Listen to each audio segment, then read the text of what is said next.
Okay, guys, we were discussing about question number 5, and we were discussing about moving and non-moving hard disk, moving and non-moving parts of hard disk. And I saw you that the Anima using this animadrafts.com website. So in most of the traditional hard disks are having moving components. Traditional hard disks are having moving components. That is for the traditional hard disks. So this is how, so you can use this link anytime, how hard disk works. And I'll send you the link for reference. You can just go through this and watch it again and again. It shows how hard disk is working. So basically this is magnetic disk. In magnetic, why we are telling this a magnetic storage? Because here you have a magnet. This hard disk head is moving back and forth. And these platters are rotating. It has a rotational speed we call revolutions per second. So 7,200 RPM. RPM කියලා කියන සමහර 7,200ක් RPM revolution or rounds per second. So sometimes 9,000 RPM. Then a hard disk is a bit faster, 9,000 RPM. Sometimes 12,000 RPM. So that is the revolution per minute. That is for a magnetic hard disk, a typical one. Actually, what is happening in the magnetic hard disk is basically, so you transfer the magnetism, which is there in this head section. There's a magnet, permanent magnet there. When this is, then coil is moving to both directions. The coil is magnetized. That magnetism is then transferred to the head. This is the head. These heads are then, you can see it's loading. I think it's done. When the magnetism is passed to these heads, what head is doing? Head is basically magnetizing the platters or the surface. You can see these are the surfaces or platters. These platters, the rotating platters, are magnetized here using ones and zero. One means one status. Bit, as I said, bit is one. One bit is binary digit. One means, let's say, south north. This is 0 means north south. One direction is south north and other direction is north south. That's all. So what this head is doing, it's magnetizing the platter, and by doing that, it's storing ones and zeros. So that is the process of hard disk. Okay, I think you can understand that, right? That is easy because if you see this animation, it's easy. And also, when you take optical discs like CD, DVD technology, say animation. So I'm not sure whether we have a GIF file, but let me show if there's a file.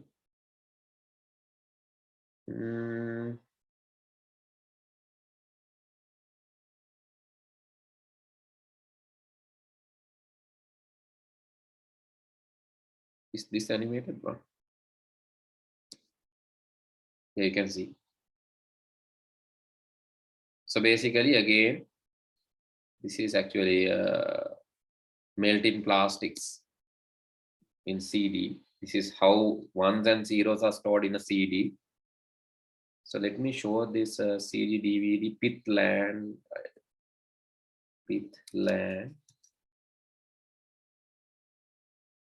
Right here. See how it's happening. So CD is also rotating, and this is actually a horizontal view of that. CD and DVD are also rotating. So when you hit a LAN, different reflection. When you hit on a PIT, different reflection. Actually, LANs are not reflecting, PITs are reflecting. So by doing that, you are reading the CD. And writing the CD, we are doing the same kind of thing. Actually, that has moving parts. So if a storage device is not having any moving component, we call that storage device as a SSD. In this question, they're asking about SSDs. SSDs are the storage which are not having moving parts. හෙලවෙන කොටස් නැත්නම් අපි කියනවා SSD. එතකොට secondary storage විදියට දැනට අපිට SSD hard disk use කරන්න පුළුවන්. අපි SSD hard disk fast hard disk එකක් විදිහට පාවිච්චි කරනවා. Memory cards, SSD, pen drive, these are all solid status devices. Okay, then question number 6 to question number 10. I would like you to answer this question 10 up to 10. So let's discuss that quickly. Can you answer from 6 to 10 quickly? Okay, meanwhile, I got a chat.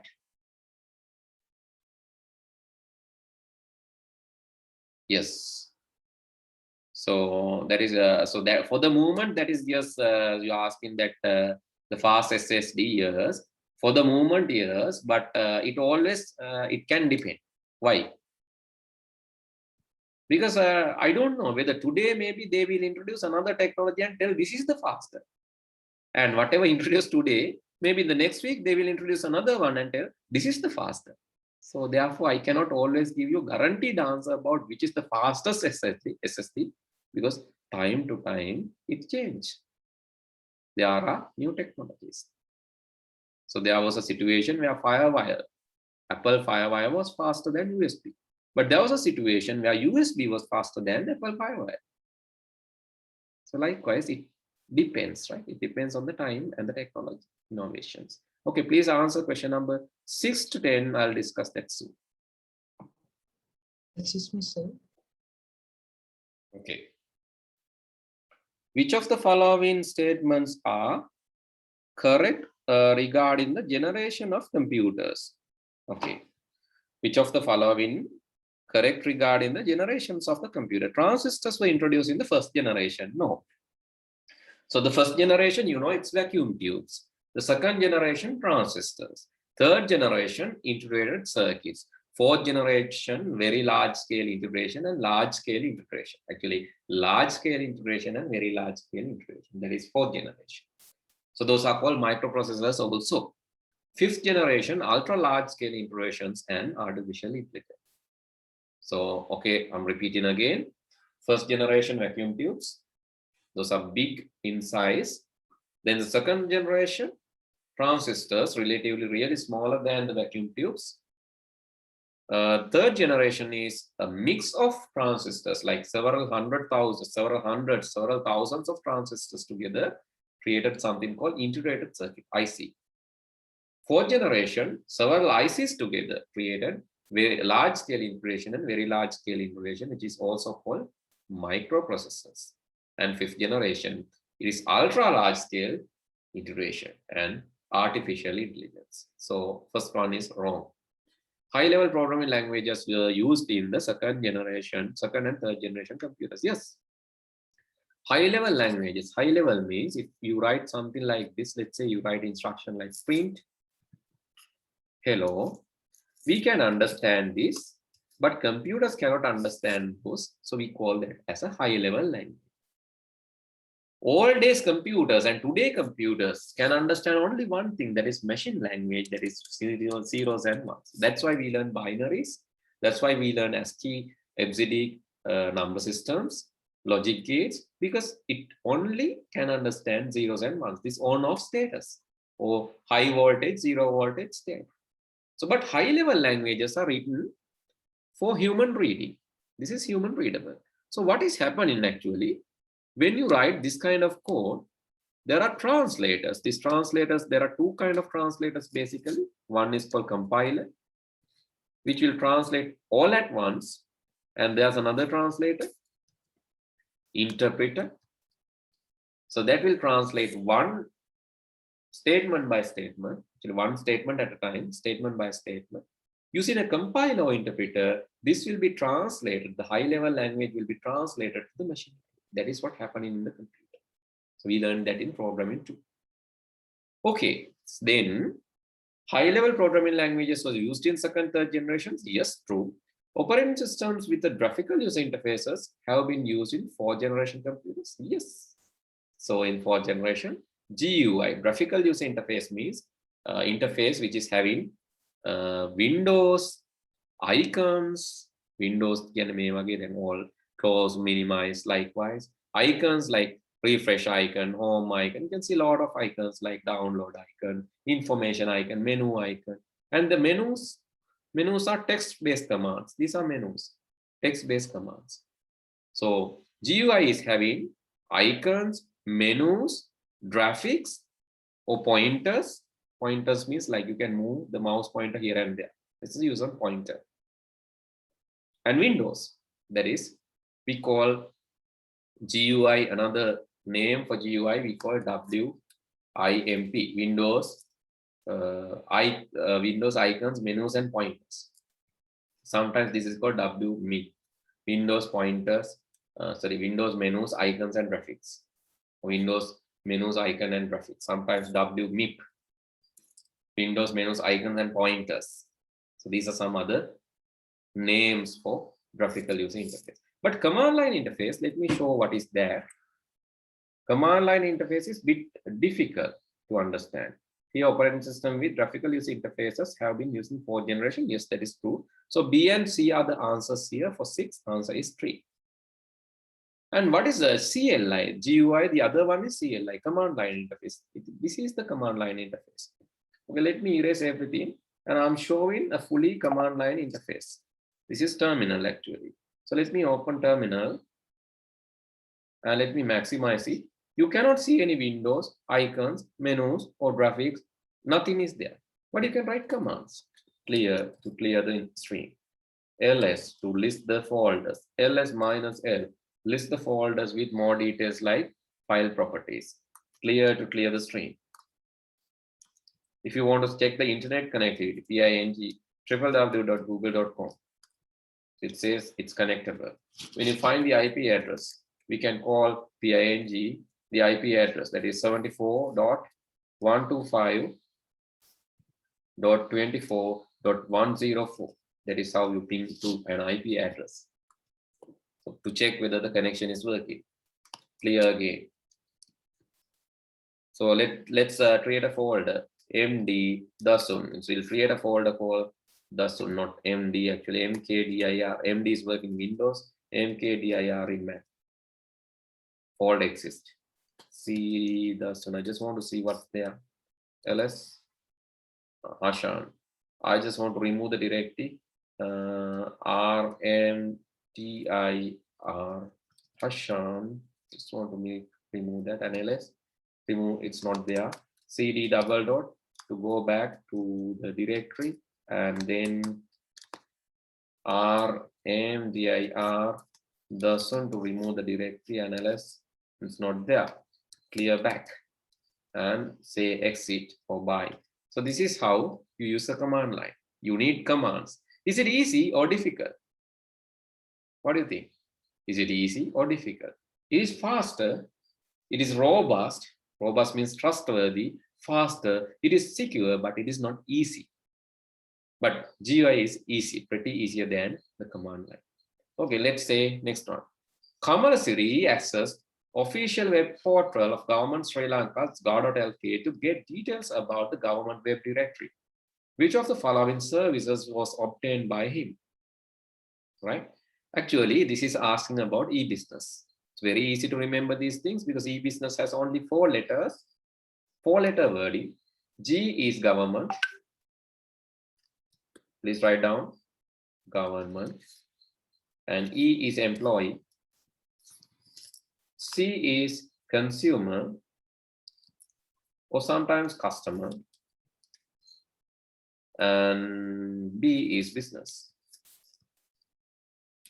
You go and buy something from eBay seller. That is business to consumer service. You go and sell something in Ikman.lk, and another person will come and buy your product to Ikman.lk. Consumer to consumer, C to C. You go and sell your used product in Ikman.lk, and someone will come and buy your product from Ikman.lk. That is consumer to consumer. You go and download Gazette and read the Gazette from the government website. That is government to consumer. Governments are offering government servants some maybe governments and to government servants, they are offering some loans through online. You can apply online. That is government to employee. And you have a business and you go and purchase some products from wholesale partner, maybe AliExpress. You go and purchase a lot of products to your business from AliExpress. That is business to business. So pretty easy. Here, actually, Kamalasiri has received the service to the government directly. That is government to Kamalasiri, not government to Kamalasiri, government to consumer. Government to consumer 1. C, 7 is 2. The answer is 2. Okay, then question number 8. Which of the following contains only example for operating systems? Asking examples for operating systems. Examples for operating system. Android is operating system. Ubuntu is operating system. Windows 10 is also operating system. So first answer is correct. I wonder why you have given the second answer. Ubuntu, Windows 10, Windows Explorer. Windows Explorer, is it operating system? Lashe, is it operating system? Windows Explorer is the Explorer. When you press Windows key and E key, you will get the Explorer. That is there as a software appliance. Application, it's not operating system, right? I think you misunderstood the question. So probably your answers are correct, seems. 8, 1, yes, Android, Ubuntu, and Windows. That's why I asked not to rely on the answers given by the student. Okay, I have a doubt. So can you answer this question? Linux, is it an operating system or operating system kernel? Linux, is it operating system or operating system kernel? Linux? Yes, it is operating system kernel. Why I'm telling that? Because using Linux, you can develop a lot of operating systems. You have developed, so there are developed operating systems. Ubuntu, Kubuntu, those are Linux based. And Subuntu, Enubuntu, Ubuntu, likewise, a lot of Ubuntus are there. Then the Fedora, Red Hat, SUSE, Kali, in Sri Lanka, Hantana, Nofix, Damn Small Linux, DSL, Panda, and Mint Linux, maybe Debian Linux. These are some Linux versions developed using the Linux. Linux kernel means it's like engine. Using the engine, you can run different cars. So same engine can be used in different cars. So these are like cars. So if there's a question, if there's an answer mentioned, right? Android, Linux, Windows. If no other choice, you can select that. When a choice එකක් නැත්නම් Linux කියන එක operating system එකක් විදිහට ගත්තට කමක් නැත.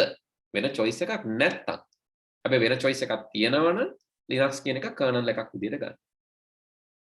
හරි, ඒක හොඳට සැලකිලිමත් වෙන්න. මොකද අමාරු දාන්න පුළුවන් ඔයාලව. Linux කියන එක සමහර paper වල වෙන choice එකක් නැති තැන්වලදී OS එකක් විදිහට ගන්නවා.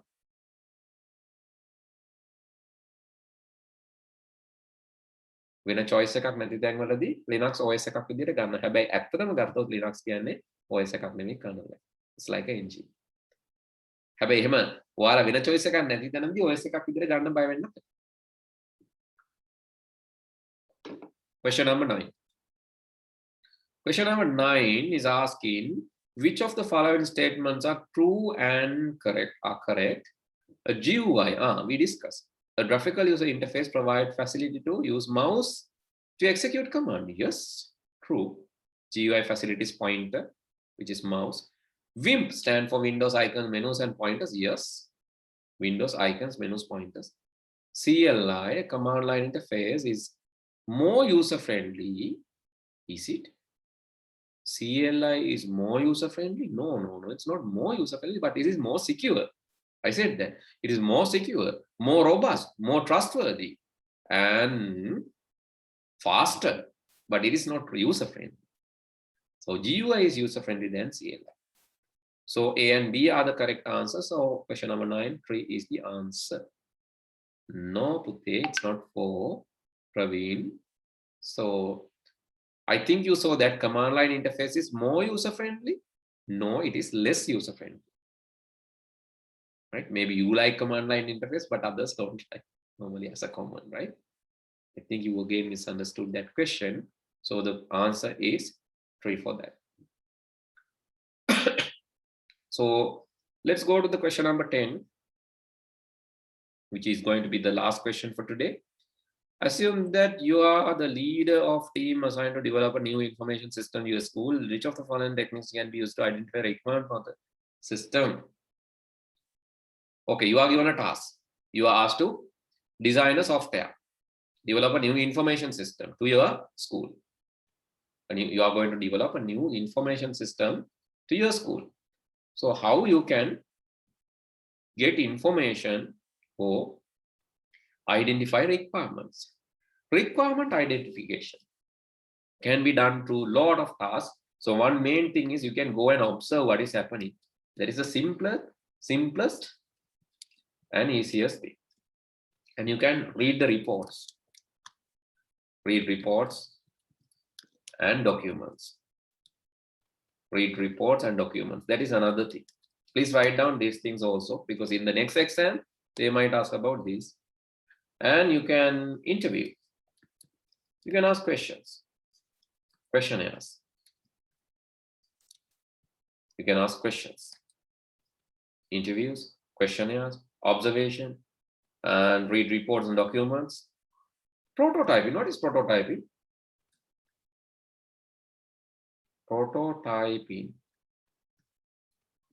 So there are two kinds of prototyping. One is called throw-away prototyping, and there's another one called evolutionary prototyping. In this, throw-away prototyping is that, okay, let's say you are given a task by, let's say you are, assume you are as an engineer of Apple company, and you are given a task to come up with Apple iPhone 14, the newest one, still not released, and you are asked to come up with a plan. And you create a prototype. Prototype means not the real phone, but you come up with some 3D design or maybe some tangible or intangible design, which will looks like Apple 14 version, and you demonstrate it to others to get their ideas. Let's say you have done a 3D model of this. 3D එකක් හදාගෙන යනවා Apple iPhone 14 මෙහෙම තමයි මම හදන්න හිතන් ඉන්නේ කියලා අපේ ටීම් එක ඔයා ගිහිල්ලා ඒක 3D ප්‍රමාණ විදියට පෙන්නනවා මෙහෙම තමයි මේකේ මේ ෆීචර්ස් තියෙනවා ඇනිමේෂන් එකක් විදියට පෙන්නනවා. That is a prototype. But A animation එක ෆෝන් එකක් වෙන්නේ නැහැ නේ කවදාවත්. ඒක ඇනිමේෂන් එකක් විතරයි. ඒ හින්දා අපි කියනවා throw away. That animation you have to throw it away. You don't want that to develop the actual system, but to get idea of others. අනිත් අයගේ අදහස් ගන්නවට එක්ක. හැබැයි ඇත්තටම මේ ෆෝන් එක විදියට ඩෙවලොප් කරන්න ඕනේ. Okay, now assume that you are engineer of NI.LK, National Institute of Education. You are a software engineer there or web engineer. You are given a task to design a new innovative web page for National Institute of Education. මොකද දැන් තියෙන එක අමු කැතයිනේ. ඒ හින්දා මේ වගේ එකක් තියෙන දැන් NI.LK. NI.LK එකට ගියාම මෙන්න මෙහෙම වෙබ් එකක් තියෙන්නේ. ඒක ඉතින් මේ NI අහපාට දාලා ඉතින් එහෙම එකක් තියෙනවා. කොල්දම් පාට දාලා වගේ එකක් නියම් බබාලා හදපු එකක් වගේ තියෙන්නේ. ඒ වගේ හරියන්නේ නැහැ කැතයිනේ මේක 2021 Department of IT IU my god national මාව දන්නවනම් තරණම් කරනවා මට පන්ති කරන එක. මේ ඒ වුණාට දුක හිතෙනවා මේ වෙබ්සයිට් දැක්කම මොනවද කරන්නේ නේ. National Department of IT National Institute of Education. දැන් ඔයාව හයර් කරලා තියෙනවා මේකේ මේ අලුත් වෙබ් ඩෙවලොපර් විදියට වෙබ් එකක් ඩෙවලොප් කරන්න. ඔයාට කරන්න පුළුවන් දේ what you can do is you can create a website and go and show this to NI.LK. Okay, let's say you have created අපි බලමු අනික් රටවල සමහරට ඒත් එහෙමම තමයි ඉතින් Asian regions වල නම් කම්මැලියෝ ඉන්නේ වැඩි හරියක් ගොඩක් රටවල India education government. I'm not sure what is their website. So education.gov.in. Let's see what's there.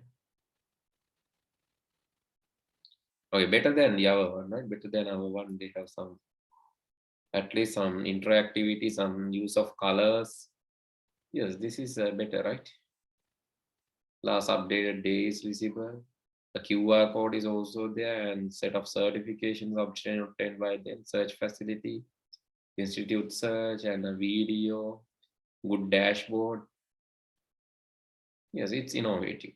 Somewhat good, better than our one. Okay, you are given a task to develop a website to National Institute of Education, Sri Lanka, and you want to come up with a new strategy, new plan.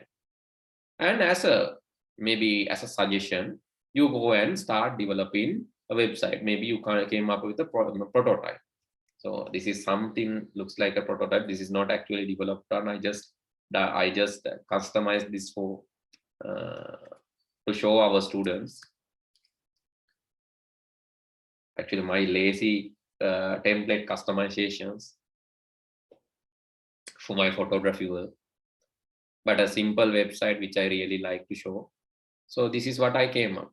Okay, you can just, this is for photography. This is not suitable for education, right? So you can come up with a prototype, a sample website, and go and show it to the people. What a website එක sample එකක් හදාගෙන ගිහිල්ලා ඒ sample එක පෙන්වන්න පුළුවන්. And that sample, what you're going to do with that sample, you will further develop the sample and make it the actual website one day. ඔහොම develop කරගෙන ගිහිල්ලා මේකම ඇත්ත website එක බවට පත් කරනවා. Then it is called evolutionary prototyping. Okay, so please understand the two categories of prototyping. So in question number 10, under requirement gathering methods, I think you have written the previous methods, requirement gathering methods. Under that, the first method is observation, direct observation.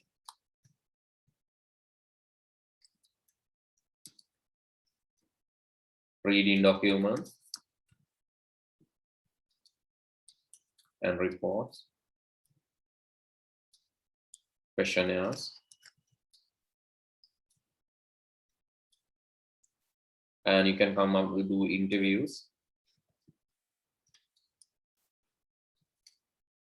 and also RES, right? Questionnaires, interviews, and another one is prototyping.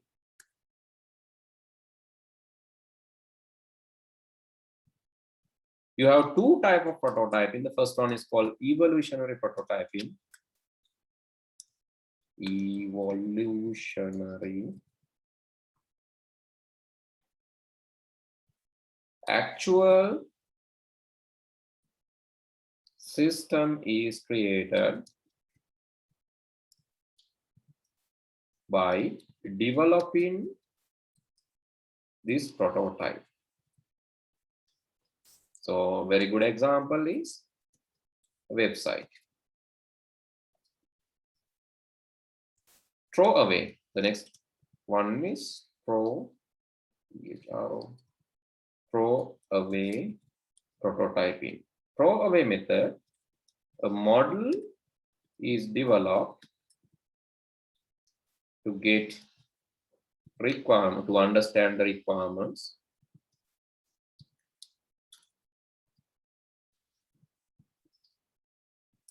and it's used only to discover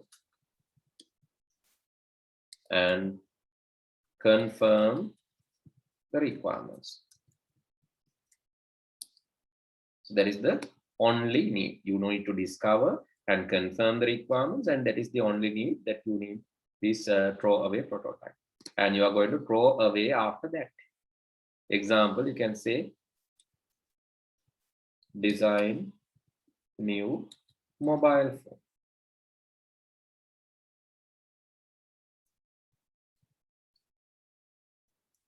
Okay, let's go to the question number 10 now. I'll give you time to write down, don't worry. 10 is asking us, what are the methods for requirement gathering? Yes, all three, A, B, C are correct there. Okay, now we can write down this. All A, B, C are correct for question number 10.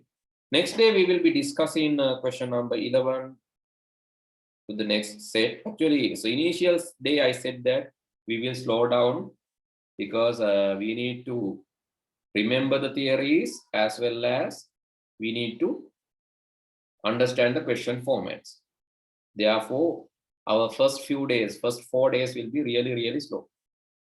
So if there are students who couldn't learn theory part, this is the best time to them to join. ඉගෙන ගත්තේ නැති කට්ටිය ඉන්නවා නම් theory හරියට කරගන්න බැරි වුණ අය මේක තමයි හොඳම කාලේ join වෙන්න. මොකද theory ටිකක් නොමිලේම cover වෙන නිසා. Right, after the first 4 weeks we will speed up, and you can see the last weeks. Then ඔයාලා ඔය පටන් ගත්තම මට මතකයි. So when I started, I was discussing logic gate number system for months. මාස ගානක් මම කතා කරා. මාස 3-4ක් විතර කතා කරා වගේ මට මතකයි logic gate number system. මම පටන් ගන්නවා. ඉතින් සමහර ස්ටුඩන්ට්ලා හිතුවා මම logic gate විතරයි කරන්නේ වෙන මොකුත් කරන්නේ නැහැ. ඒකම කර කර ඉඳි කියලා මට පාඩුයි ඉතින්. උනට මට ඕනේ ඇත්තටම ළමයින්ව හරි ට්‍රැක් එකකට දාගන්න. ඉතින් එහෙම කියලා ඒගොල්ලෝ ඉතින් හිතනවා මේකේ logic gate විතරක් කරන්න පන්තිය. But you saw, so if you were there in my class till the end, you saw how I have accelerated after doing the programming part. Programming part එක කරාට පස්සේ ටක් ගාලා මම accelerate කරලා syllabus එක ඉවර කරා. So now we are even discussing the papers in the same class after finishing it. So because I know this for a long time, I started doing O-level ICT way back in 2005. 2005 means 16 years back. Actually, I was not doing this for a long time. I was only helping non-students because I didn't promote this because I was working as a manager, I was working as a lecturer. At that time, I couldn't promote my own classes. Therefore, I have to be silent. I was silently doing that for non-students only. Now I left with that organization. Now I'm no more working with that institute, and I'm not doing any job. So I'm independent again. Now I can do my classes. That's why I have started. But the thing is, like, I don't have students to start with. That is the nature. Right? So the message passing is up to you. You can bring the students, tell them that we are having a class, and I have guaranteed results. Don't worry about that. You will definitely get that result with the practical and additional knowledge, for sure. Okay, I'll stop from there then. See you all next week, and let's discuss the next set of questions next week. Please do the questions and come if possible. Good night, and see you all. Good night, sir. Good night, sir. Thank you. Thank you, sir. Okay.